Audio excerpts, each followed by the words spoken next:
रमेश अपनी सास ससुर के घर में एक गरीब किराएदार की तरह रहता था। पुराने जर्जर कपड़े, पतले दुबले शरीर और हमेशा उदास चेहरा, यही उसकी पहचान थी।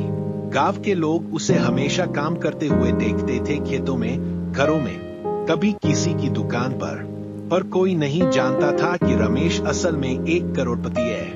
कई साल पहले रमेश ने एक लॉटरी में बड़ी राशि जीती थी। उसने अपनी पहचान गुप्त रखने का फैसला किया था।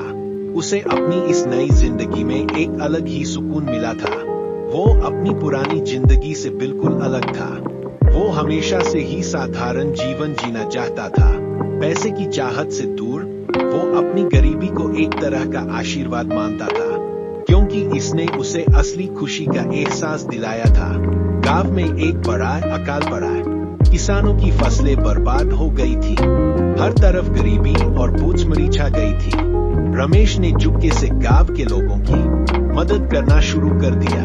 वो अनाज, कपड़े और दवाइयां लाता और जरूरतमंदों में बांट देता। लोगों को उसकी दयालुता से बहुत राहत मिली। एक दिन गांव के सरपंच ने रमेश की मदद से गांव में एक छोटा सा अस्पताल बनवाया।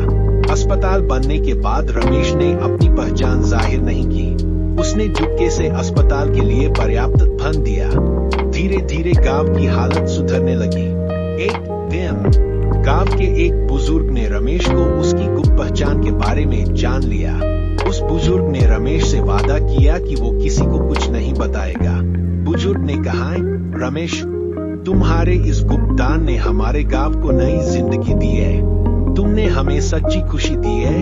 रमेश मुस्कुराया। उसे अपने गुप्त दान से बहुत संतोष मिला। उसे एहसास हुआ कि असली धन पैसे नहीं, बल्कि दूसरों की सेवा करने में है। वो अपनी सास ससुर के घर में एक गरीब किराएदार की तरह ही रहता रहा, पर अब उसका दिल शांति से भरा हुआ था।